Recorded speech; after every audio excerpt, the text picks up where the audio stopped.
Hello friends, welcome back to my channel. हा back डिझाईनचा blouse करायचा आहे आपल्याला आज. खूप सुंदर खणांचा ब्लाऊज आहे हा. सेम पीक रिक्रिएट करायचा आहे. तर बघू शकता, दोन साईडचे आपण हे भाग कापून घेतलेले आहेत आणि त्याच्यावरती उलट्या भागावर हे एकदम छोटीशी किनारी कट करून त्याला साईडने छोटी छोटी कट मारलेले आहेत आणि उलट्या साईडला उलटाच काठ ठेवून आपण ही स्टिच मारून घेत आहोत. एक दाबाच्या अंतराने आपल्याला ही स्टिच मारून घ्यायची आहे. खूप छोटे छोटे कट मारल्यामुळे हा एकदम सुंदर किनारी आपल्याला फोल्ड करता येते, व्यवस्थित मोडता येते. जिथे जिथे आपल्याला कर्वचा भाग आहे तिथे आपल्याला ही व्यवस्थित लावता येते. किनारी लेसमध्ये हाच प्रॉब्लेम येतो की कट मारता येत, म्हणजे कट मारलेले असले तर व्यवस्थित बसते किनारी लेस. आणि हे थोडीशी 1 इंचाच्या आसपास ब्रॉड असल्यामुळे तिला व्यवस्थित फिरवायला, गोल किंवा अशा कर्वच्या भागावर फिरवायला त्रास होतो. तर बघू शकता, मी ब्लाऊजच्या भागाला पण कट मारून घेतलेला आहे, छोटे छोटे नॉचेस. आणि आता हे बघा, सरळच्या भागावर आपण घेऊन हे व्यवस्थित दाबटीप मारून घेऊया. ती पट्टी सरळच्या भागावर फोल्ड मारलेली आहे. आणि आता बघू शकता, एकदम किनारीवरून ही सुंदर टीप मारून घ्यायची आहे.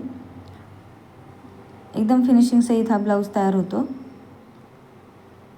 हे बघू शकता, हा घोल भागावर थोडंसं चुना किंवा प्लेट्स येतात, तर आपण तिथे व्यवस्थित ॲडजस्ट करून ही लेस लावायची आहे. काठांमधला फक्त आपल्याला हा व्हाईटचा एक डॉट डॉटवाला पार्ट असतो, तर तो आपल्याला कट करून घ्यायचा आहे आणि तेवढीच फक्त किनारी लेस लावायची आहे. खूप सुंदर दिसते ही. ॲक्च्युली खणांच्या ह्याच्यामध्ये खूप मोठा ब्रॉड काठ दिलेला असतो, तर तेवढा आपल्याला वापरायचा नव्हता. स्लीव्समध्ये आपण तो वापरलेला आहे. आता हे बघू शकता, इथे मी दुसऱ्या साईडने पण दाबटीप मारून घेतलेली आहे.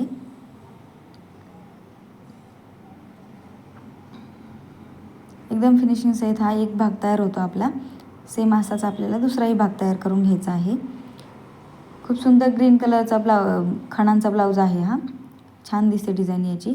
आपल्याला कस्टमरने जसा पीक दिला होता सेम तशीच डिझाईन आपल्याला रिक्रिएट करायची आहे. तर आपण बघू शकता, इथे छोट्याशा प्लेट्स मारून आपण ही किनारी लेस सेट करून घेत आहोत.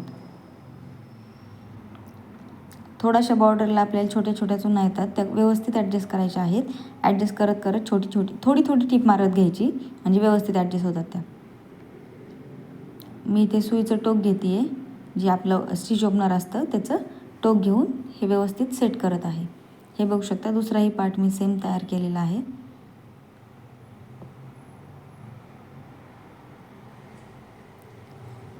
दोन्ही पार्ट तयार केल्यानंतर आपल्याला मधला पार्ट जॉईन करायचा आहे. हे बघू शकता, दोन्ही साईडने आपल्याला व्यवस्थित किनारीवर टीप मारून घ्यायची आहे. एकदम साईडच्या किनारीवर टीप मारायची आहे, म्हणजे मध्ये त्याचा व्यवस्थित. हे बघा, दोन्ही भाग आपल्याला छान तयार झालेले आहेत.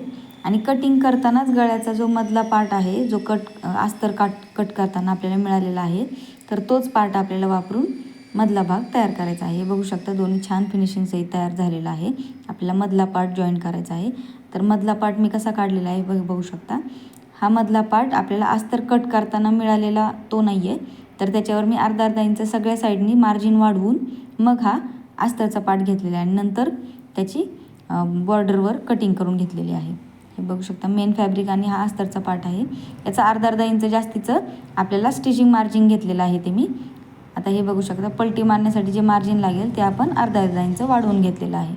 म्हणजे अस्तरमधून जो कट झाला आहे तोच भाग आपल्याला नाही घ्यायचा आहे. हे बघू शकता, दोन्ही साईडला मी स्टिच मारून घेतलेलं आहे. वरती आणि खाली या अशा 2 भागांवर स्टिच मारायचं आहे आणि दाबटपटी देऊन फोल्ड करायचं आहे. हे बघू शकता, दाबटीप देऊन व्यवस्थित फिनिशिंग सहित तयार केलेला आहे पार्ट हा. आणि आपल्याला तो व्यवस्थित या 2 पार्ट्सवर जॉईन करायचा आहे, साईड पार्टवर. हे बघू शकता, याला साईडने टीप मारायची गरज नसते, कारण साईडने ते ह्या डिझाईनच्या खाली जाणार आहे.